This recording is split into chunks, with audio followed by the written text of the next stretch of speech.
Hello, welcome to the Unicorn. I'm Ryan Nicholas Gray. Hello, my name is Alan County Castle. And I'm DeWitt Taylor.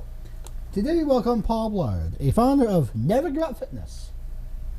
He's a certified personal trainer and an avid marathon runner. Paul has challenged mental illnesses and his diet and decided to include fitness exercise into his treatment plan. Paul is diagnosed with clinical depression as well as cognitive disorder. Paul has found regular exercise helps him, and now he's devoted to helping others with mental illnesses understand that it is a natural and positive choice of treatment and brings many benefits. Paul is a strong advocate for exercise for all people, and is a sure example of a positive method can help. Ladies and gentlemen, would you please welcome Mr. Paul Blard. Well, welcome to our show. Thanks, Ryan. Pleased to be here. Paul, please tell us a little about yourself growing up. Well, I was born in Maine. My dad was in the Navy, so I was born on the naval base there. And then I grew up in Michigan. I've lived in Michigan about 30 years. I went to college at the University of Michigan. I got a degree in business and accounting, and then I moved to Chicago and lived there for about 10 years. Worked in the computer industry, got my MBA at the University of Wisconsin-Whitewater. And then about 15 years ago, I got diagnosed with clinical depression and OCD.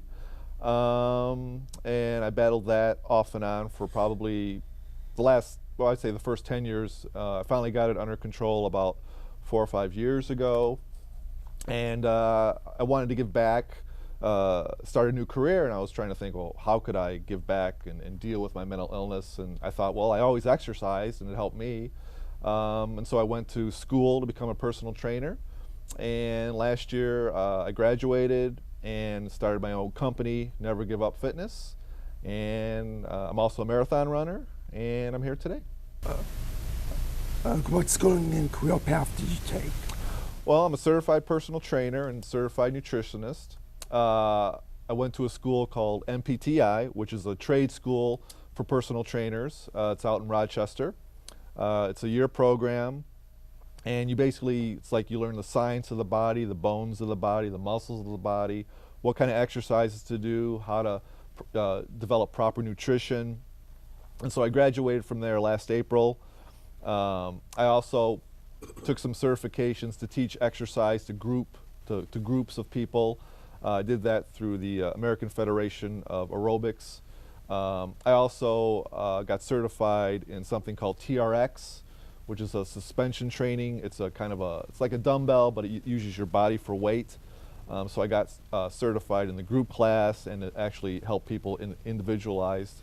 And those are all my certifications as of today. Did you always like to be active?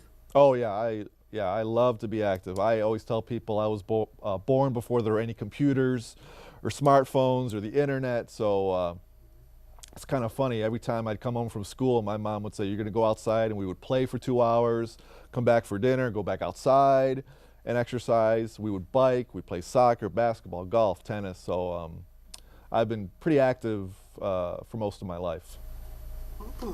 Paul, when you were engaged in sports, were you engaged in sports growing up? Yes, I played soccer, I played tennis, I played golf, which I know, Ryan, you're a golfer, so I played golf. I was also into bicycling, hiking, so I was pretty much active in all kinds of sports and stuff like that. So. Did you increase exercise types as you got older? Oh yeah, as you get older, I found that you have to do there's some things you can't do as good as when you're younger. So I do a lot more stretching. I warm up a lot before I do any kind of exercise. I know that I have to warm up before I actually go running. I know I have to cool down. I know I have to eat properly.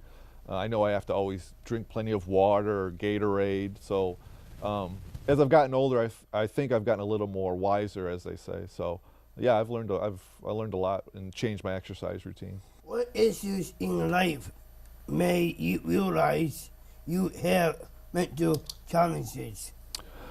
Well, I can go back since I was a kid, probably in kindergarten. I kind of felt that I would keep a lot of my feelings inside, and I felt I wouldn't express myself a lot. But I really finally realized it when I was in Chicago. One time I was driving a car, and I went over a bump in the road, and my brain said, well, you might have run over somebody, even though I didn't run over anybody. But so what happened is I had to get out of the car, and I would start searching in Chicago, looking for people that I thought I ran over.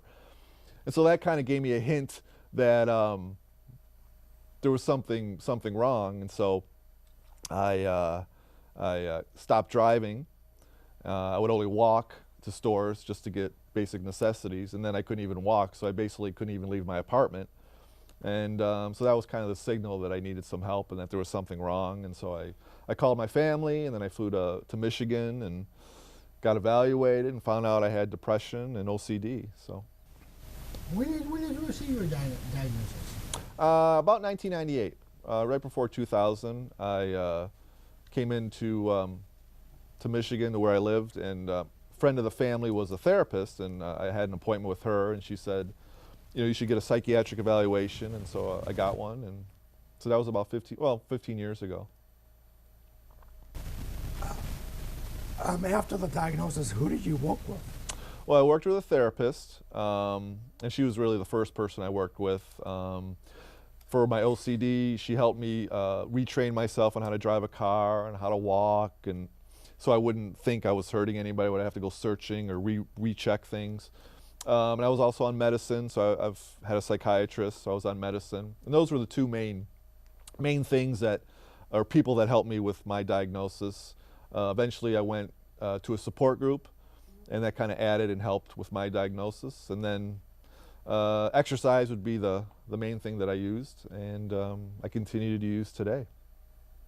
Does your treatment plan include medicine? Yeah, it did. When I first was diagnosed, I was on medicine. Yeah, that's almost like the standard procedure. I've been on all sorts of antidepressants and stuff for my OCD up until about 3 years ago, and then I felt good enough that my psychiatrist felt I didn't need any of those medicines. Now only medicine I take is for sleeping at night, which I found out was kind of common with people with depression. So, and now my main medicine is exercise and running and eating better and all that. So that's where I'm at. Well, does your treatment include medications? Mm-hmm. Yeah. Well, it did in the beginning. Yeah, it included medications. I think I was at probably 3 or 4 at one time. But now I'm only really on one, and that's just for sleeping. My main medicine actually is exercise. I run daily. I cook my own food. Nutrition's a big thing that I found has helped me with my mental illness. So those, right now it's exercise and nutrition, and that's my main medicine. Do you keep records of exercise types of your progress? Oh yeah, from the very beginning I keep journals of how I'm feeling. I keep exercise logs on how far I run or what workouts I do during the day. They're very detailed. They'll have like the number of miles I've run, what time I've run. I also keep detailed nutrition logs. I keep in the nutrition log I put down how much I eat, what do I eat, when did I eat. I also write down how do I feel, either after my workout session or how I feel during the day, because I have found that a lot of people they eat based on how they feel. If they're angry, they'll eat like a bag of chips and all that stuff. So for me, keeping a journal for exercise and nutrition, I also keep a journal of it's just called like a life journal of how I feel at any moment during the day. And I found that keeping all that stuff helps me keep track of my progress, and helps me release any of the thoughts that go on in my head. So yeah, I keep a lot of detailed logs. Do or does doctors recommend exercise to their patients with your challenges? It's a great question. I would say yes and no. I think people know that exercise helps a lot in terms of mental health and mental illness. but I think the hard part is getting the patients or the clients to actually use exercise. There's actually, I read an article about a doctor in Canada who actually writes down exercise on a prescription pad like you would do for a regular medicine, and he gives it to the patients, and they have found that that actually gets people to actually exercise. And I think as the more I talk about it and the more we talk about how exercise is a very viable treatment for people battling mental illness, I think you're going to see more and more and more doctors and therapists recommend it, because it's really a simple thing, and it doesn't really cost anything. You can go out for a walk, you can go out for a run, you can go bowling, you can go golfing. I mean, it doesn't cost a lot, whereas some of the prescriptions that either I've taken or people take can cost a couple $100s a month. And so hopefully, as we talk about it more, doctors and therapists will try to prescribe it some more. When did you develop your business plan? I've been thinking. Well, I started, I would say, in 2010, so probably a couple years ago. I developed it, and I'm always constantly revising it and updating it. So about 2 years ago. Did or do doctors recommend exercise to their patients? I would say for the most part they do. The hard part is getting clients to actually do the exercise. I read an article about a doctor in Canada that was actually writing down exercise on a prescription pad, and he would give it to the patients. And they found that actually motivates them to do the exercise.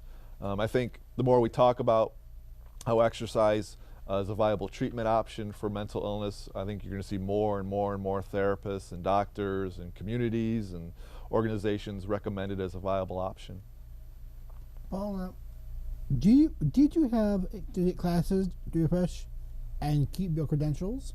Yes, for all my certifications, we have to be retested every couple of years.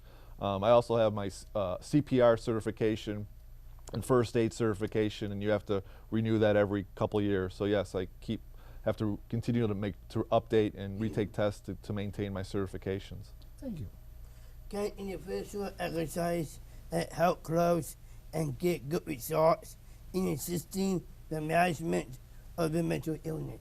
Oh yeah, I think anytime we can get people to move, do any kind of exercise, whether it's in a health club, like I think around here is like LA Fitness, or they do any kind of activity, golfing, bowling, swimming, any kind of movement, any kind of exercise has definitely shown benefits for mental illness. I know myself, having run marathons, I know that exercise as part of my daily regimen has helped my mental illness 100%.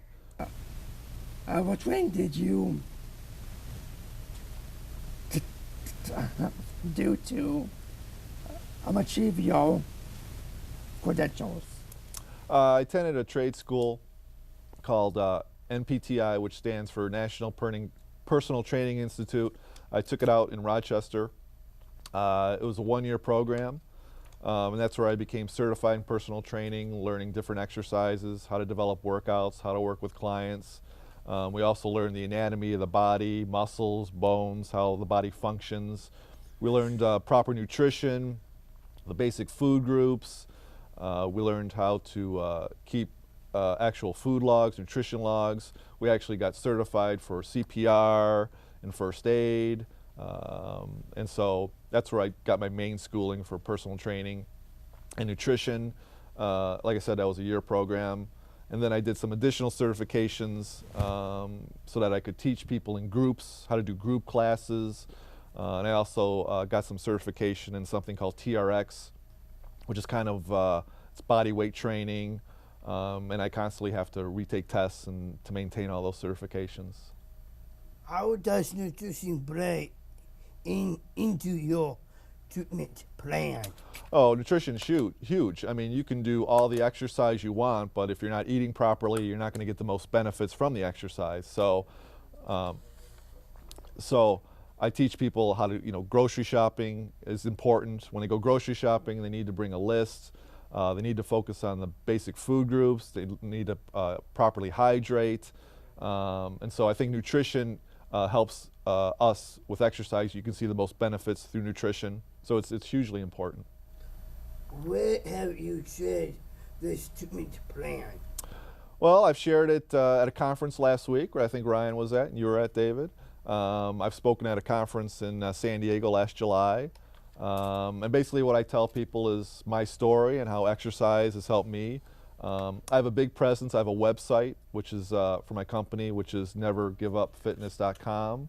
I'm big on Facebook, on Twitter, and so those are kind of the main ways I get out the message. And then everybody I see and talk to, I'm always talking about it. So. Paul, Yes. where is your favorite restaurant you like to go to? What's a good restaurant you can go to? Yeah. Oh, boy, around here? Yeah. Well, I think any restaurant you go to, the first thing you should do is when you order like the dinner, ask for like a doggy bag. And why I say that is because most of the portions that they give you at dinner is like a huge portion. Yeah.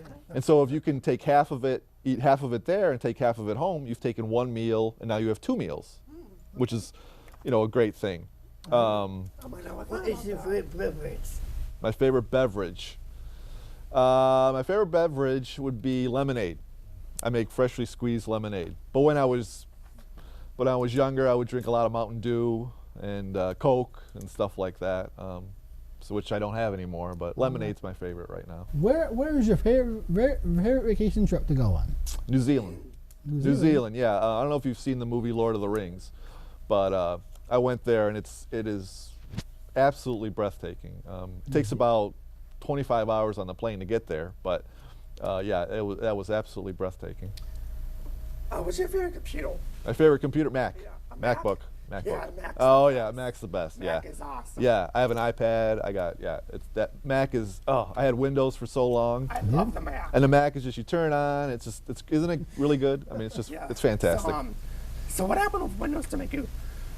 So what happened with Windows to make you go over to the Mac? Well, on Windows you have like 100 million icons on your page, and Windows I had to get virus software, and Oh yeah. now with the Mac I said it's just so easy to use. You just turn it on, you do stuff, you don't have to worry about all that stuff. So everything I have is Apple now. So. I heard that with the iMac there's hardly no viruses. Right. I mean that's Is that true? yeah. Compared to Windows, I mean, yeah. I mean the Mac is it's so easy to use. You don't have like a million pieces of information you don't need, and it's just easy to use. It works. It doesn't break. So, hopefully I'm gonna get an iPhone. But Oh my gosh, now I know what I'm gonna do with the money I'm gonna be saving. yeah, I know. Yeah, I have an iPad too, and so I'm Yeah. thinking about getting an iPad I'm 3. getting an iPad lap. I'm getting an iMac. I'm gonna get an iMac laptop. Sure. With the money that I saved from canceling my Sprint. Uh-huh. What's your favorite camera? I have a camera. It's called a Leica. It's a German camera. It's digital, and I actually just bought it yesterday, so I'm going to be testing it out. I love taking pictures. Please wrap our show, please. Cool. So, Mr. Ray, it has been powerful to hear your success story. All the steps you took to make sure your life productive and successful in spite of the mental challenges you face. You bring such a ray of hope to others by telling your real story and letting others know that they can face various demons and not fall apart, but learn to take control and use exercise as a positive step in one's care plan. Thanks for so much for sharing your story and giving encouragement to one and all. Thank you, Paul, for coming down. Thank you, David. Thank you, Aaron. Thank you, Ryan.